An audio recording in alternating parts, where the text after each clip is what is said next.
नमस्कार, मैं हूं आपके साथ कविता थपलियाल और आप देख रहे हैं बजट की ये खास पेशकश, जहां पर आज मैं स्टूडियो में नहीं हूं, आज मैं एक पार्टी में हूं। जी हाँ, मैंने एक पार्टी क्रैश की है और ये है एक किटी पार्टी।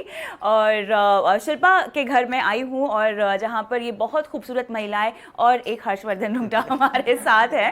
और ये किटी पार्टी का हिस्सा नहीं है, इन्हें मैं लेकर आई हूँ, बट फिर भी पार्टी आप लोग कर रहे हैं। मुझे बताइए कि आज का टॉपिक क्या है और किस तरह से आप लोगों ने पैंडेमिक के बावजूद भी मिलना मिलाना जो है बरकरार रखा, बताइए।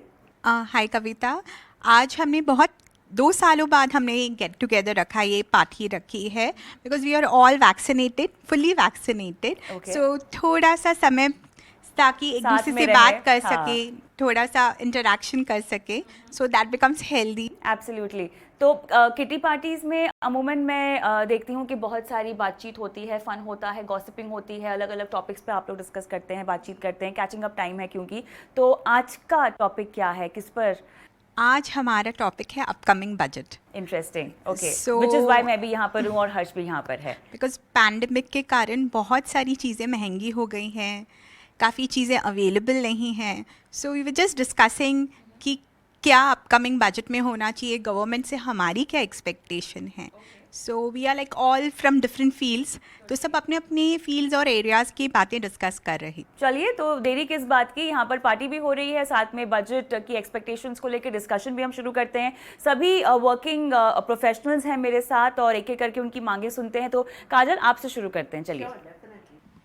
हाय, मेरा नाम काजल है।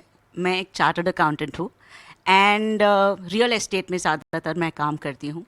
सो अगर मेरा कुछ एक्सपेक्टेशन है इस टाइम के बजट से लेकर, तो वो है कि होम बायर्स को थोड़ा और छूट-छाट मिलना चाहिए।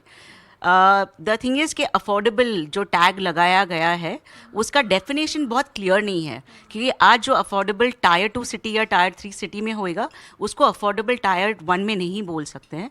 जैसे मुंबई जैसी सिटी में 45 लाख रुपीस का घर, उसको जैसे आप अफोर्डेबल जिस पे 1% GST है वो नहीं एप्लीकेबल होता है। यहाँ पे अपने घर की वैल्यूज़ ही 60-70-1 करोड़ से ज़्यादा होती है। उसकी वजह से यहाँ पे होम बायर्स को ज़्यादा बेनिफिट बैंक से नहीं मिलता है। दो बैंक के भी percentages for home loans are less, but first time buyers के लिए 35 लाख से ज़्यादा का लोन नहीं होना चाहिए, या प्रिंसिपल पेमेंट जो होएगा 2 साल तक होएगा, 2 लाख से ज़्यादा नहीं होना चाहिए। तो उसमें ज़रा बढ़ोतरी होगी ना, तो ये इंडस्ट्री ज़्यादा काम कर पाएगी। स्टैम्प ड्यूटी की जो छूट-छाट महाराष्ट्र गवर्नमेंट ने दी, उसकी वजह से we had lakhs and lakhs of registration that took place. It was a record breaking thing, किसी ने सोचा नहीं था कि कोविड टाइम में ऐसा होगा, पर हुआ। तो ये एक्चुअली पुश रखेंगे ना, तो ये एक इंडस्ट्री है जहाँ पे 300 एंसिलरी इंडस्ट्रीज डिपेंडेंट है। हम लोग जहाँ जितना एम्प्लॉयमेंट यहाँ पे दे सकते हैं ना, वो और कोई इंडस्ट्री नहीं दे पाएगी।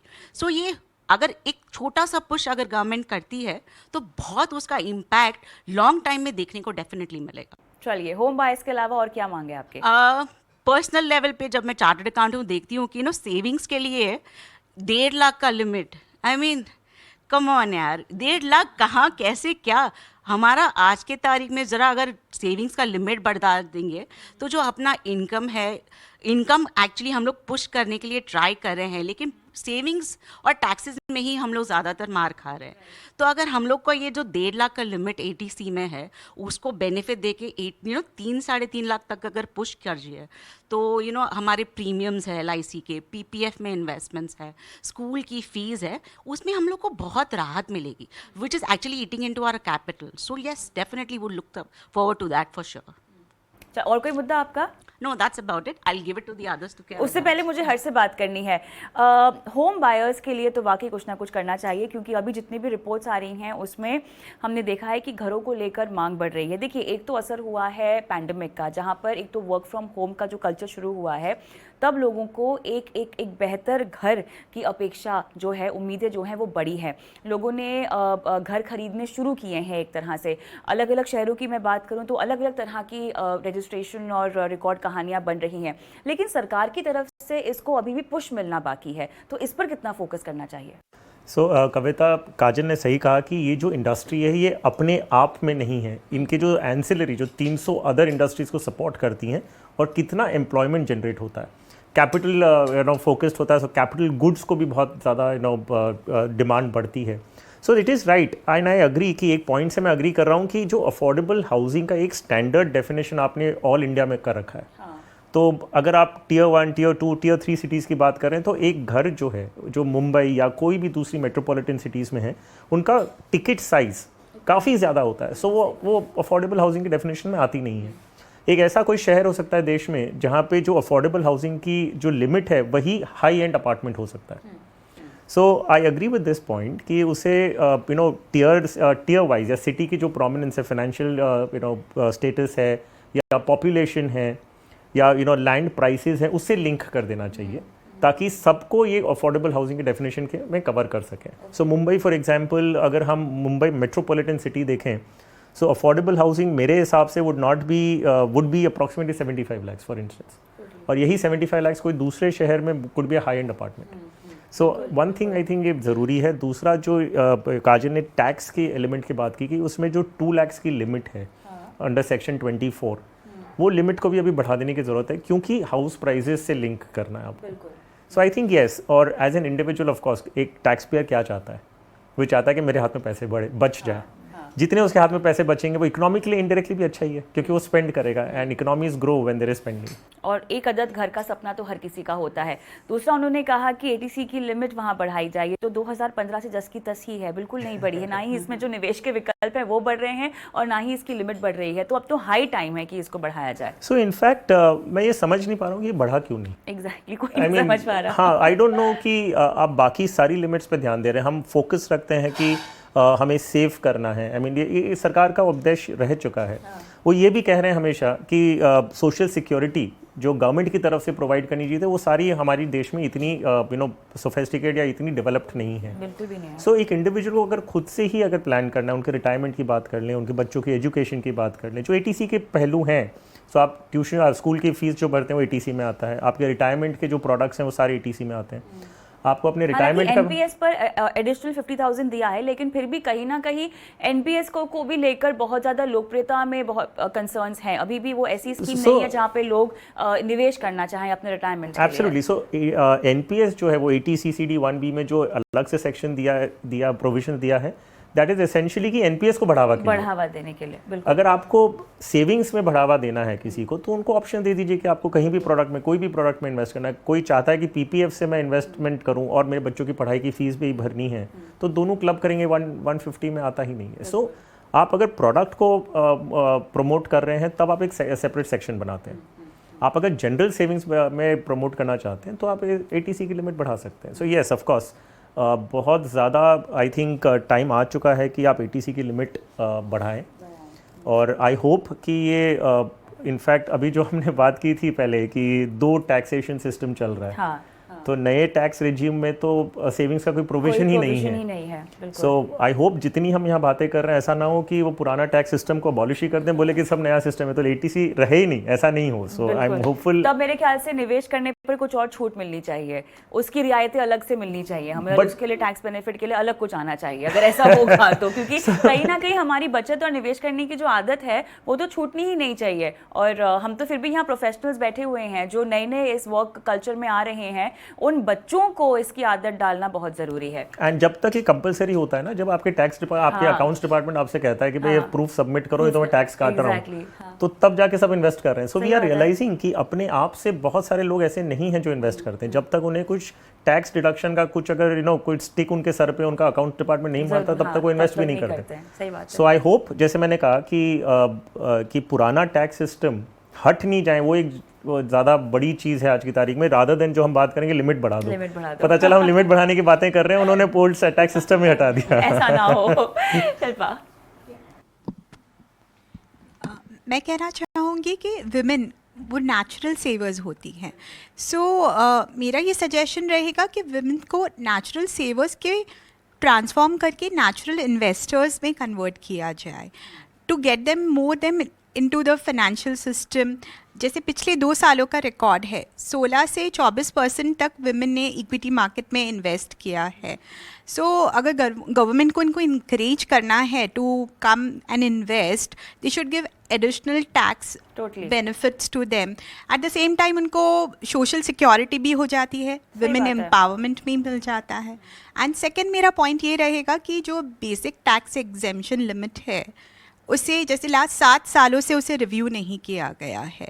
एंड 7 सालों में कॉस्ट ऑफ लिविंग कितना बढ़ गया है हम सभी जानते हैं. सो ये बेसिक टैक्स एग्जेम्पशन लिमिट हमेशा बजट के टाइम अनाउंस की जाती है. तो मेरा ये सजेशन रहेगा कि बजट में ना अनाउंस करके इसे इन्फ्लेशन इंडेक्स के साथ लिंक कर दिया जाए. जैसे काफ़ी उदाहरण है, जैसे government rose fuel prices reset कर रही हैं.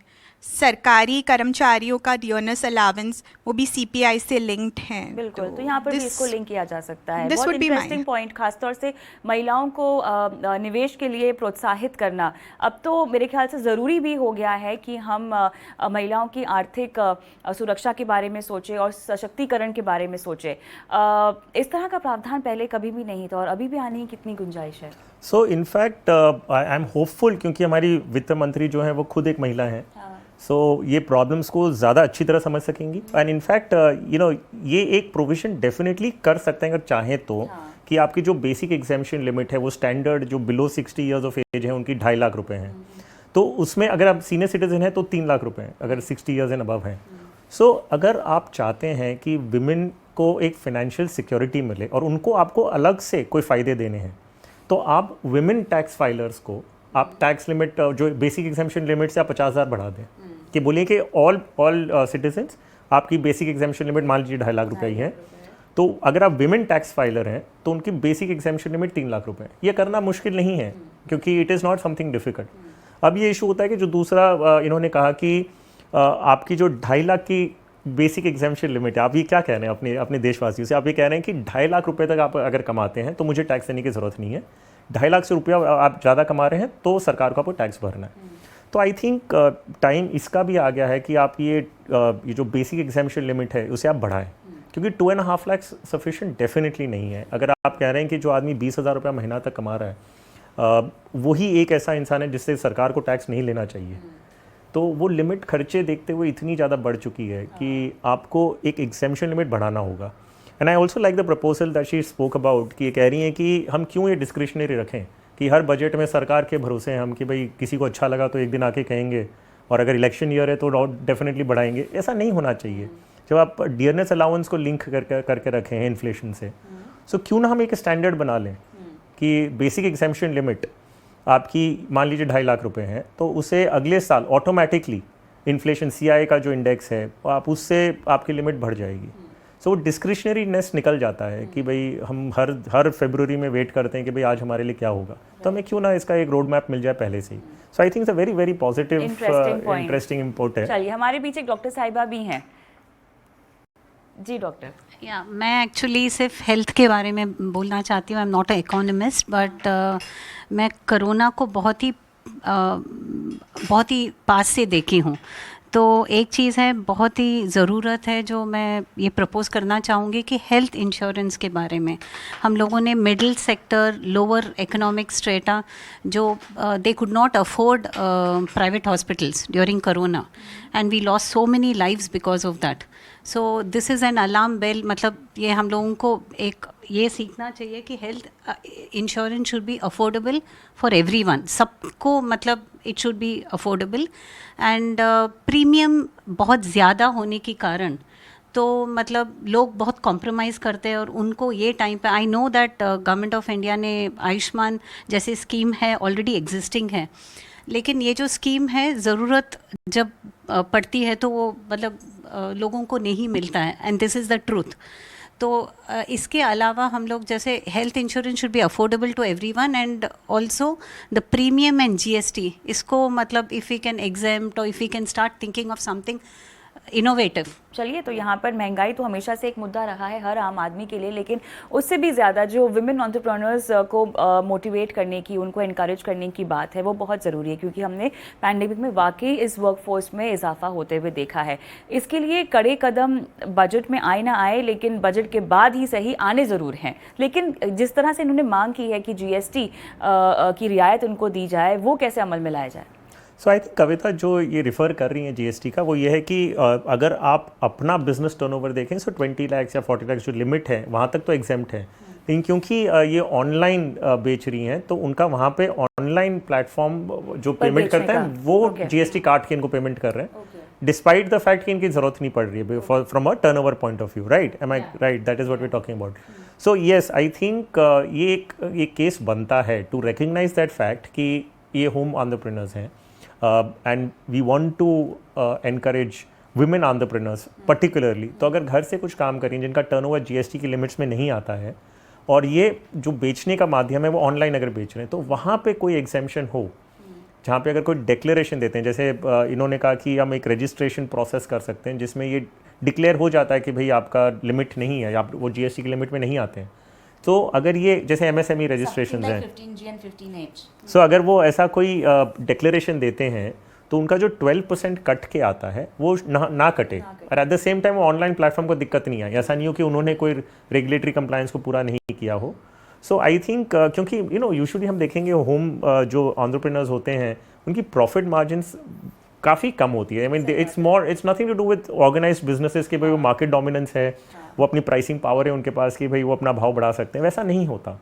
सो आई थिंक ये एक एरिया है जहाँ पे विमेन एंटरप्रेन्योर्स पर्टिकुलरली, और जैसे किरण ने कहा कि जो पैंडेमिक में जॉब कट्स हुए थे, जो आंकड़े शेयर किए उसमें कहें कि विमेन जो जॉब लॉस हुआ वो ज़्यादा हुआ एज़ कम्पेयर टू मैन। तो अगर वो घर पे काम शुरू करती हैं अपना, और कुछ तो महिलाओं ने खुद भी अपनी जॉब छोड़ी हैं क्योंकि वो वर्क लाइफ बैलेंस ही नहीं कर पा रही थी। घर में बैठकर काम करें या घर को देखें, बच्चों को संभालें, तो उन्होंने खुद ही वॉलंटरीली अपनी जॉब्स भी छोड़ी है और उसके बाद अपने पैरों पर खड़े होने के लिए घर से कुछ किया है। तो सबसे पहले तो उस एफर्ट को सलामी, एब्सोल्युटली, और उसको आगे बढ़ाने के लिए सरकार को अपनी तरफ से कुछ मेहनत करनी सो आई चाहिए। थिंक इतना एक आई थिंक रीजनेबल रिक्वेस्ट है या डिमांड है इन दैट कॉन्टेक्स्ट कि अगर हम वो लिमिट में आते ही नहीं हैं तो आप सेलर जो हमसे खरीद रहा है रादर वो हमें अगर काट के पेमेंट कर रहा है 12%, तो वो इट इज़ अननेसेसरी। वो चीज़ अगर बच सके एंड उसको रिकग्नाइज करने के लिए कोई रजिस्ट्रेशन ज़रूरी है। तो हर्ष, यहाँ पर विमेन इन्वेस्टर्स की बात हो रही है साफ तौर से। मैं जानना चाहती हूँ कि यहाँ पर बैठी कौन सी महिला है जो क्रिप्टो में इन्वेस्ट करती है? आप लगाती हैं? तो आपको तो सवाल बनता है, या आपकी क्या मांग है? चलिए आपको पहले माइक दे देते हैं, ये लीजिए।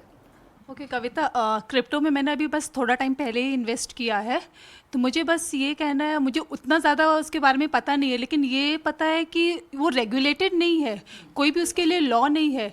तो मेरे हिसाब से कुछ इसके लिए लॉ लाना चाहिए ताकि we know where we stand, और हम लोग का जो what we are investing that is safe, और कोई हमसे कुछ धोखाधड़ी नहीं करे।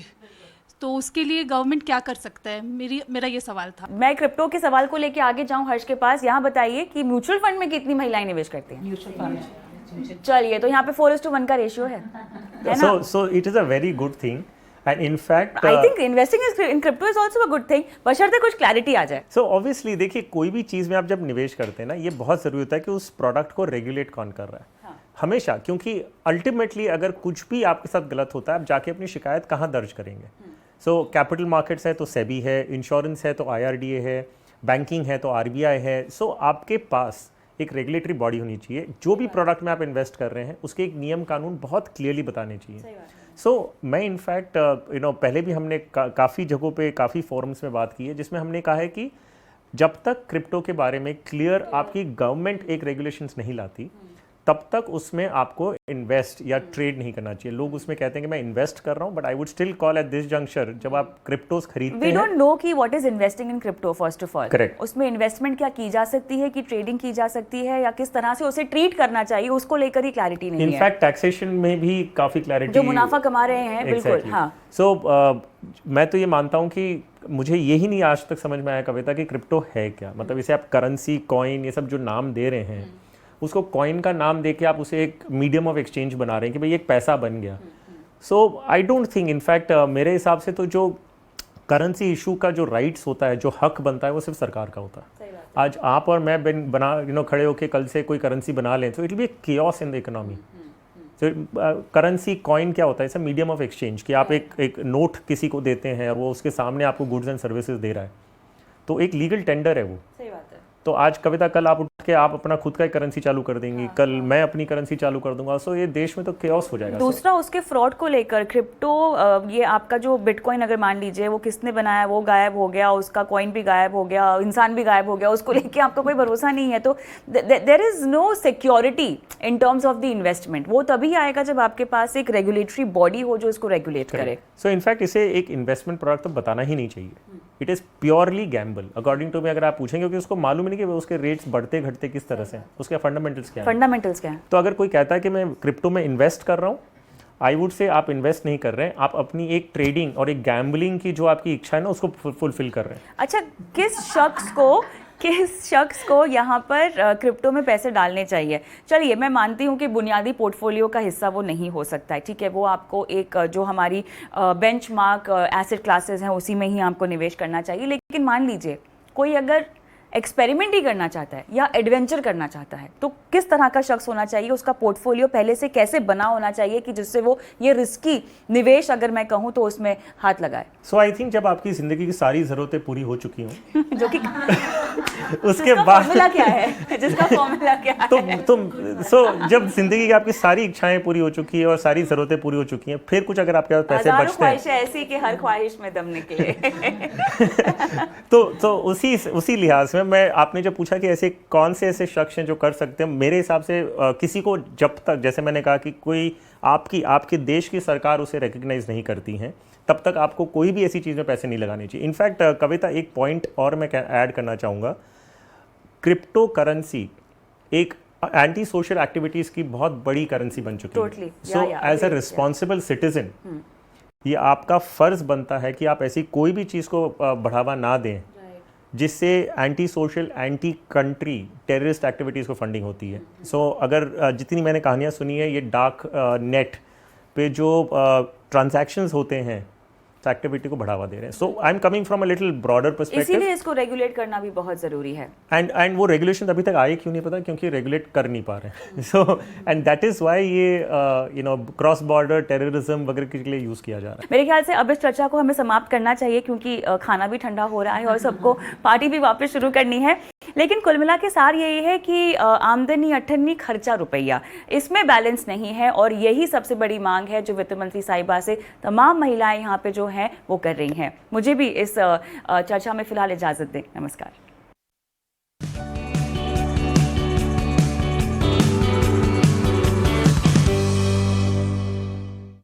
तो यहाँ पर बात हो रही है बजट की, और आज मेरे साथ खास मेहमान है इशमोहित अरोरा, को फाउंडर SOIC। स्वागत है आपका इशमोहित इस चर्चा में। सबसे पहला सवाल, आप बजट को कैसे समझते हैं? बजट आपके लिए क्या है? बजट मेरे ओपिनियन में जैसे हमारा महीने का खर्चा होता है, सिमिलरली गवर्नमेंट का जो फाइनेंशियल ईयर का कितनी इनकम होने वाली है और गवर्नमेंट क्या खर्चा करने वाली है, बजट हमें उसके बारे में बताता है कि गवर्नमेंट किस हिसाब से बजट बना रही है। तो जैसे महीने का अपना पूरा खर्चा बनाते हैं कि आपकी इनकम कितनी होनी है, आपका खर्चा कहाँ होने वाला है, सिमिलरली गवर्नमेंट ऐसे डिफरेंट सेक्टर्स के अंदर करती है। तो इसी को अगर बहुत सिंपल भाषा में समझना चाहते हैं तो इसका मतलब बजट है। ऑलराइट, मुझे ये बताएं कि बजट को लेके आपकी एक्सपेक्टेशंस क्या हैं अब की बार? मेरे को तो ये लगता है कि जैसे हमने बाकी कंट्रीज में देखा है, तो अगर आप 1960s, 70s, 80s में देखेंगे तो countries like Taiwan, south Korea, Japan and China में 1980s के बाद देखेंगे तो मैन्युफैक्चरिंग के ऊपर बहुत फोकस था, एंड जो गवर्नमेंट का केपेक्स था वो भी बहुत ज्यादा एक्सेलरेट हो रहा था। तो इंडियन गवर्नमेंट भी इस टाइम पे कुछ ऐसा कर रही है जो अभी प्रोडक्शन लिंक्ड इंसेंटिव स्कीम्स आ रही हैं, तो उससे एक फोकस लग रहा है बार बार जो मैन्युफैक्चरिंग सेक्टर है गवर्नमेंट केपेक्स के ऊपर। तो हमें यहाँ से लगता है कि जो गवर्नमेंट की केपेक्स साइकिल है that will actually pick up. तो अब मेरे को मुझे ये बताएं आप कि अब बजट को लेकर कौन कौन से सेक्टर्स हैं जो आपके रडार पर हैं, बजट के बाद भी जिन पर फोकस रहेगा? तो हम लोगों की साइड से तो like we are actually interested in, तो हमारा जो थोड़ा सा बीटन सेक्टर है इस टाइम पे फाइनेंशियल्स का। तो फाइनेंशियल्स इंडिया में लास्ट 2-3 डेकेड से अच्छा कर रहे हैं, बट लास्ट 2-3 इयर्स में it's gone through a bad patch. तो इस वजह से कुछ वहां पे वैल्यूएशन इस टाइम पे सस्ती हो गई है, एंड इंडिया की जो क्रेडिट साइकिल है धीरे धीरे उसके अंदर पिकअप आ रहा है। एक तो फाइनेंशियल सेक्टर है, दूसरा है इंडस्ट्रियल कंज्यूमेबल्स का, कि अगर एक्चुअली में केपेक्स स्पेंड पिकअप करता है तो इंडस्ट्री जो केपेक्स के अंदर इंडस्ट्रियल प्रोडक्ट्स यूज होते हैं, कैपिटल गुड्स यूज होती हैं, तो उसके अंदर भी कुछ ऐसी कंपनीज होती हैं जो फास्ट मूविंग इंडस्ट्रियल गुड्स बनाती है जिनका बार बार यूसेज रहता है। तो वैसी टाइप की कंपनीज में कुछ इंटरेस्टिंग अपॉर्चुनिटीज रखती हैं। जैसे आपको एक एग्जांपल दूं तो कुछ कंपनीज जो स्टील सेक्टर के लिए एक कंज्यूमेबल होता है by the name of refractories. तो जो रिफ्रैक्टरी वाला सेक्टर है उसमें इट्स अ कंज्यूमेबल, हर 1 से 2 महीने में उसकी बार बार कंजम्पशन है। तो ऐसे टाइप के सेक्टर्स अच्छे लगते हैं। एंड फाइनली हेल्थ केयर पे, जो हेल्थ केयर सेक्टर है स्पेशली हॉस्पिटल्स की बात करें तो गवर्नमेंट का हेल्थ केयर पे भी इस टाइम पे काफी ज्यादा फोकस है। तो बजट में जाते हुए हेल्थ केयर की तरफ क्या गवर्नमेंट अनाउंसमेंट्स करती है वो बहुत इंटरेस्टिंगली देखेंगे। चलिए मोहित, बहुत बहुत शुक्रिया बजट को लेके तमाम जरूरी बात हमारे साथ करने के लिए, बहुत बहुत धन्यवाद।